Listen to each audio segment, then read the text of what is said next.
For section 8.7, we're going to be learning about different types of mutations. A mutation is a change in our DNA sequence that may or may not affect the overall outcome of our appearance or our phenotype. What you're going to want to do with your note sheet is write down the things that you see in green on the screens. So when we start talking about the different types of mutations, one of your vocab words was gene mutations versus chromosomal mutations. When we talk about gene mutations deal strictly with a specific sequence or a letter in our DNA sequence. So when we change the sequence, it can happen during the replication process. DNA polymerase sometimes does not proofread everything correctly, and we end up with a mistake along the way. If you look here with a point mutation, it's also called a substitution mutation. We are changing one specific base for another. So if you look at the original sequence, the second C right here is changed to an A in the point mutation problem, which therefore changes the pairing of the RNA strand, which then would change the sequence of the protein that gets created in the end. So the point of this one, when you look at gene mutations, the first bullet you should have wrote down is a point mutation substitutes one nucleotide for another. It just swaps out one letter for the next. When we look at a frameshift mutation, which is your second bullet point under gene mutations, a frameshift is going to insert or delete a particular nucleotide. So again, if we look at our original sequence here, you can see between the A and the G, it should read AGG. Okay. Now, when you look at a frameshift mutation, in the case of a deletion, one G has been left out, so the whole sequence has to shift over. From this point forward, when we create our RNA strand, the proteins and amino acids that are going to line up are going to be different, which could cause some sort of effect in the overall end result of the phenotype we're trying to express. So frameshift and point mutations make up our gene mutations. With chromosomal mutations, they're going to happen during crossing over. With chromosomal mutations, they're going to have a greater effect on the outcome of our organism because we're affecting the entire chromosome versus just a particular gene on the chromosome or nucleotide on the chromosome. So under chromosomal mutations, again, you're going to write everything in green. When we talk about gene duplication as the first bullet point, it's going to cause an unequal crossing over to occur. When we look at homologous pairs of chromosomes, one from mom, one from dad, sometimes the chromosomes don't line up straight across from one another, and they're unequally lined up. Therefore, when crossing over occurs and we swap the information between the two legs, it causes one leg to be really short and one leg to be really long instead of being balanced. When this happens, gene duplication, on this chromosome in particular, I should say the second one, the more green one, it's going to have extra sets or extra copies of the same genes, and this one's going to be missing genes. So gene duplication comes from the fact that we have an unequal crossing over occurring during the prophase section of meiosis. So we're looking at the whole chromosome in this case. With the second part of chromosomal mutations, we have what's called gene translocation. Translocation should be your second bullet point, and you can see here in green it's an exchange of DNA segments between non-homologous chromosomes.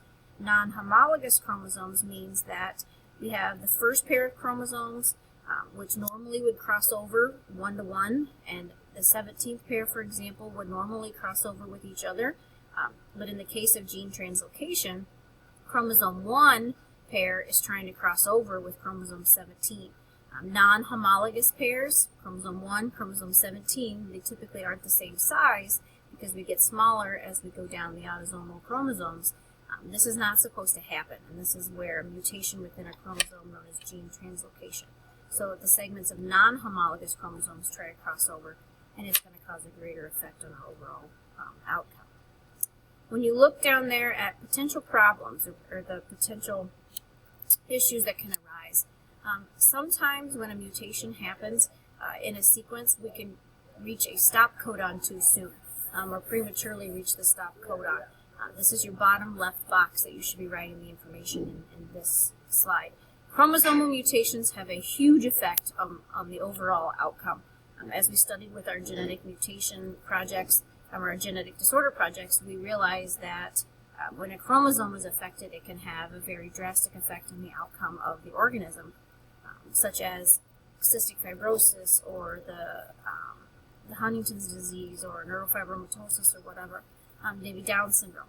So it's going to have a greater effect. But if it's happening with our gene mutations, like the point of the frameshift, we might reach the stop codon too soon, which then means the protein isn't fully formed and isn't going to be able to carry out the function that it was supposed to carry out. The change in the shape of the protein, again, when the protein is not created correctly, then it can't carry out its regular function. And with the part with gene regulation, the genes aren't going to express their overall phenotype correctly if we have a mutation on the gene mutations. Okay? So they may or may not affect the phenotype, depending on if they're chromosomal or gene mutations. Typically, they're going to have what's known as a negative effect, but sometimes a mutation could be a positive effect also.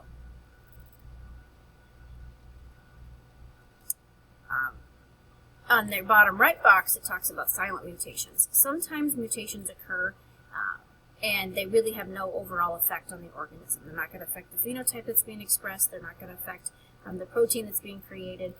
So they're known as silent mutations. A silent mutation can happen in an area known as a noncoding region. So if you remember talking about when we open up the DNA strand to create our RNA sequence, we have to open it up at a start codon, and we only open it up till we reach the stop codon. So we have the start codon and then the stop codon, and only between those two segments are we actually making the protein.